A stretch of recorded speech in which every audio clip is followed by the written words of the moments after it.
Okay guys, for today's video is magluluto tayo ng beef with broccoli. So first is maglalagay tayo ng margarine. Tapos next is the garlic, then the onion, and then the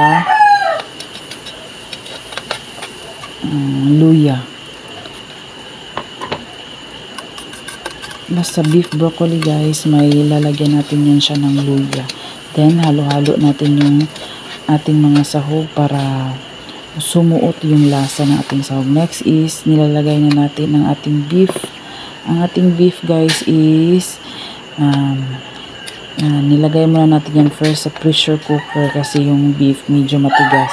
So ipalalambutin natin. Then lalagyan natin ng